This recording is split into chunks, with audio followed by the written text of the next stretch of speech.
Welcome. Okay. Welcome, VP. Thanks so much for being here today. Thank you for allowing me into the space and having me. It's great to have you. So what brings you here? Yeah, so I am a full-time entrepreneur and I'm also a full-time single parent of two little ones. My kids are 8 and 6, and I've been in a space where it's almost like just an area of transition where I'm having to balance, like getting up, getting them ready, making sure they're good on a day-to-day basis while also wanting to grow in my career as well as I can. Um, and I do a lot. I do event curation and programming. I host events. I do content creation. I write for a newspaper and then also publish books. I do all kinds of Wow. things. Yeah, very, very creative, very involved, right? But I never feel like I have enough time to actually sit with myself and give what I need to feel just at ease Right. on a regular basis, Right. because I don't think I even give myself the space to think No, clearly. I'm well, just you're always really going. busy. You have so Mhm, much going on. mhm. And the kids, do you have anyone to help you with the kids? Honestly, outside of my parents and my in-laws, it's me and the kids Mm. every day, 24/7. So Yeah. you work, when you're working, what do you do with the kids? They're at school, Okay. and then whenever, they come to work with me, then they come to work with me. Yeah, Mm. that's just kind of it. They're always with me. So with yoga psychotherapy, I would bring some movement in with the kids and teach them some yoga poses. Do you know what's so funny? That's so interesting. So my daughter, because we have a yoga mat at the house, Mm-hmm. she loves yoga, and I blame myself. I have this really cute video of her like literally talking through.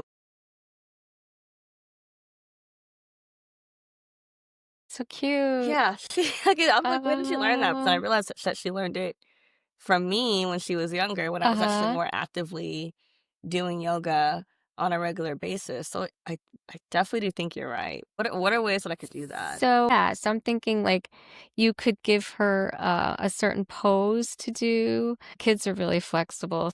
Um, she can lay on her belly and go into a bow. It's like where you hold your feet behind you and you're laying on your belly. Did you ever see Mhm. this one? Mhm. And you put your arms behind you and you hold your feet and you lift up in the chest. You could do something like that, or bound angle. Your feet are together like this, and then you come forward. And you could call it butterfly for a kid. Call it Uh-huh. butterfly. They love that. So the butterfly stretch. And when you do it, for you to be able to get some self-care and peace with this, like they're doing it, they're gonna have fun with it.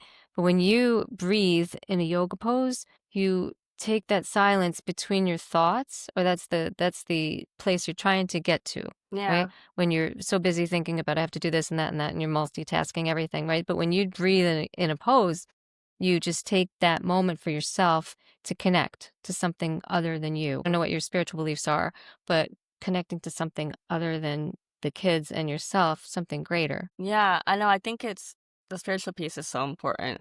Just because, like, for myself, I'm not religious, but I am spiritual. So, like, taking the time to just connect or ground myself, like, with the earth or just with what's happening around me on a day-to-day basis is really important. And I guess, like, even then, like, incorporating prayer more. It's so wild, like, just Yeah. how, like, Yeah. you just, like, So get up what, and go. yeah. So if you, right. So when you feel yourself overwhelmed and you say prayer, because prayer and intention are go hand in hand, like what would be your prayer when you're in those moments of overwhelm? Mm, Like if you were doing if the kids were doing a little stretch with you on the floor, on the yoga mat, or on the ground, and then you were to take a breath and then stretch into the pose, what would be your prayer if you closed your eyes? Like what would be your wish? Peace within your family, or peace within the world, or peace like micro or yeah, macro? first, Right, right. right, right. So you Mm, just take that breath and you breathe in peace. As you breathe in, you just breathe in peace with your eyes closed. And then on the exhale, you just breathe out any stress. And blow out a mm, candle. Pretend you're blowing out a candle. So you breathe in peace, breathe out stress. And you do that, and you're in a dress, but I can show you. So if you're in if butterflies, so the kids are in butterfly, right?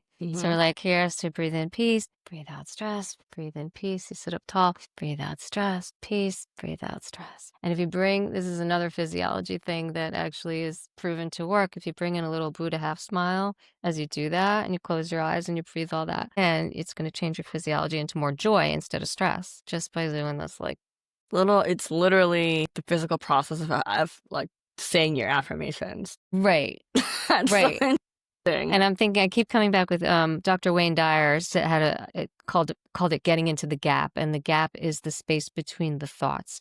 So the idea in this practice of yoga psychotherapy is presence, getting into the gap, getting into the space between your thoughts, so that you get into that blank space. You sit for 5 seconds and breathe and do this, and get into that gap for 5 seconds. It's fine, and then go back to the chaos. But like, take that time for you to have the breath connect to something greater, something, more spiritual, and then pray for peace or have the intention of peace, and then get into that gap between the thoughts so that you're not in that overwhelm of thought. You're just in this space. It's almost like it doesn't have to be black, but it could be dark. It could be a color.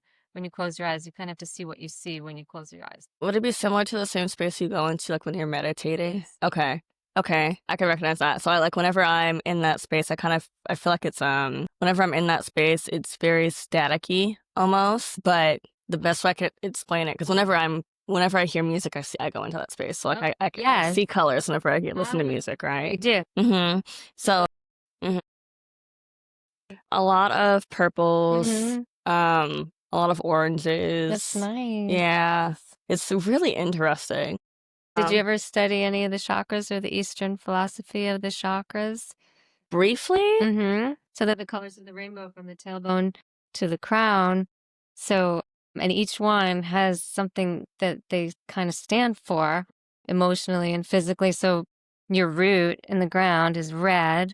That's your stability, safety, stability. And then orange is like passion or sexuality. This room's kind of orange, right? Oh, So if you're not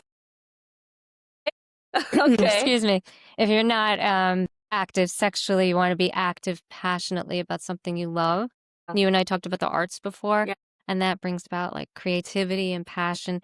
And then the yellow is for confidence, red, orange. Green is love. Sometimes in some schools it's envy, but in this chakra system it's love. Blue, communication. Indigo, third eye, so intuition. And then violet is your connection to God or spirit. So the And then fact that white light. see orange and purple, which would be like indigo and violet. Right. That's your like. That's crazy. Well, the orange is your passion, because it's very creative soul. Yeah. And then the indigo and violet, like that connection to spirit. And so a lot of times when people come into therapy, psychotherapy, like we need more grounding. Like a lot of people do come in connected to higher stuff, but we need more grounding. We need more rooted into the earth, need more kind of get into your body with this little, like, you as a dancer would know to kind of just like do a little wave down into your body, like settle. Like, or I can say, stop and drop into the body. Stop what you're doing, drop into the body. Even when you're with the kids and you're kind of in that space of overwhelm, just like stop, drop, maybe give them a yoga pose to do, and then try to breathe into that gap. And so what would be like some advice you would give to, I can't say like other moms like me, because there are not. I feel like there's like so many categories of motherhood, right? I'm in the space where it's like I'm a mom who is an entrepreneur, right? If you were speaking to moms who are just trying to get through the day-to-day of things, or other working moms, what advice would you give to them? So, I mean, bringing in the joy, like I'm even thinking of singing your affirmation of peace. So the using kids your could, throat. the kids could, join you. What do you want today? Peace, peace, or, something, and bring in something like, that you could do with the kids, and sing it or hum it. Peace, peace, peace, peace, peace, peace, peace, peace, peace, peace. And like that would have the kids like join you.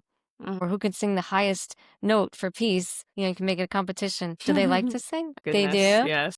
Peace. And then you see who's going, peace. And then peace. See who wins.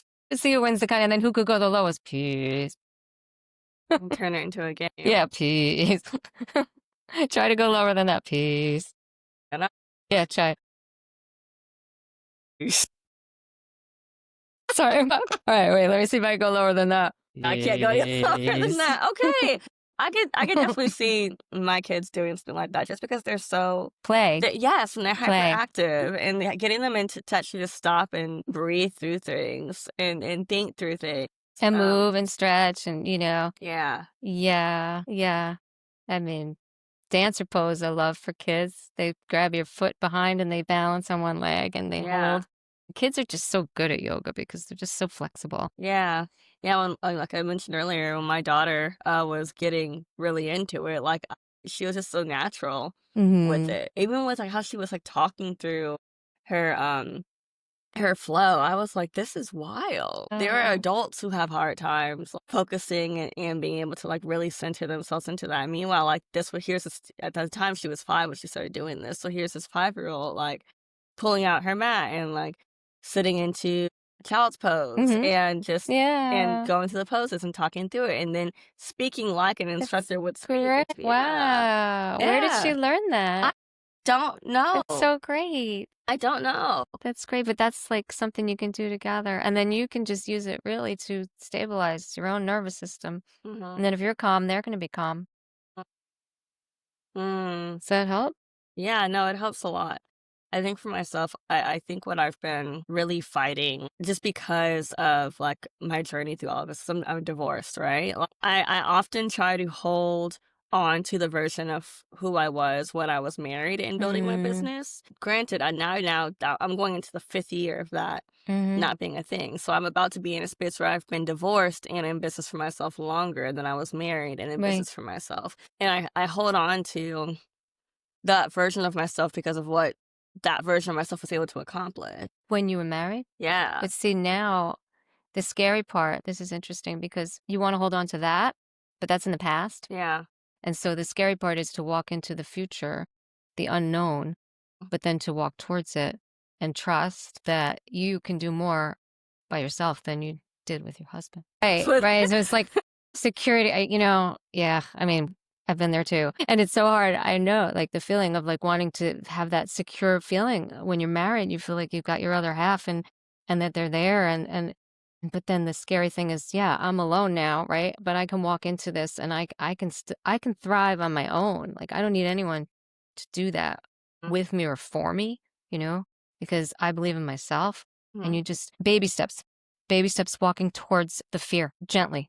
Because if you go too far into it, then you kind of sabotage yourself. Your psyche, your ego will come in and just like sabotage you. Mhm. Yeah, that's Because what happens. okay, right. So that's if you go too fast. But if Mhm. you just give yourself like dip your big toe in the water kind of thing. You just baby steps towards being this female entrepreneur that's awesome and powerful without a man. And it's, I mean, we have to step into our power, Mhm. right? Mhm. Because, yeah, it's kind of a man's world. Yeah, it's changed a little, but, it hasn't changed that much. And yeah, so we have to really believe in ourselves, step into our power and just take tiny tiny steps towards it and then come back, take a step forward, take 2 steps back, take 3 steps forward, take 4 steps back, and just play with that flow I talk about a lot in my yoga psychotherapy courses about flow. And I just talk a lot about don't dive in because you're going to get sucked in to this dark place. Just take little steps towards. And yeah, the past is in the past. It's your time Mm. to thrive. Thank you for this and thank you for the tips and Thanks for being here. I really appreciate it and I have like so much that I can take away from this and I'm just really grateful. And this is the first time I ever thought I even mentioned singing the affirmation with the kids. Like that just came to me. Going to be Yeah, really that's fun. gonna be I think helpful. it's going to be fun. Yeah. Thank you. Thank you so You're much. welcome. Good to see you. Yeah.